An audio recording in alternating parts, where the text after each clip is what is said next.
जय श्री राम। प्रभु जी शरण तिहारी आयो। स्वामी चरणदास जी का ये पद है। स्वामी चरणदास जी कहते हैं कि प्रभु मैं आपकी शरण में आया हूँ। जो आपकी शरण में नहीं आता वो संसार में भ्रमण करता रहता है, दुख पाता रहता है, क्योंकि वास्तविक सुख जो है वो संसार में नहीं है। और लोग देवी देवताओं को मानते हैं, परंतु प्रभु मैंने तो आपको ही अपनाया है। जब से मैंने अपनी सुरती संभाली है तब से मैंने किसी और जगह मस्तक अपना नहीं झुकाया। आपके ही मैं शरण में हूँ प्रभु। मैंने सभी तीर्थ व्रत को त्याग दिया है। आपके चरण कमलों में मैंने अपना चित्त लगा लिया है। नारद मुनि, शिव, ब्रह्मा जी सब आपके ध्यान में मगन रहते हैं और पुराणों ने भी युगों युगों से प्रभु आपका यश गाया है। अब आप मेरी बाँह पकड़ लो, मुझे अपना लो और ऐसी कृपा करो कि मेरी स्मृति सदा आपके लिए बनी रहे, निरंतर मैं आपके चरणों में रहूं। मेरे गुरुदेव शुकदेव जी ने भी यही मार्ग मुझे बताया है।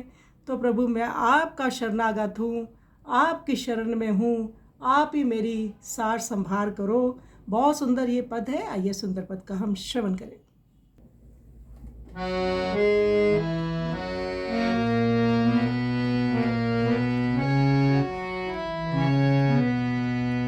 प्रभु जी शरण तिहारी आयो। प्रभु जी शरण तिहारी आयो। जो कोई शरण तिहारी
यह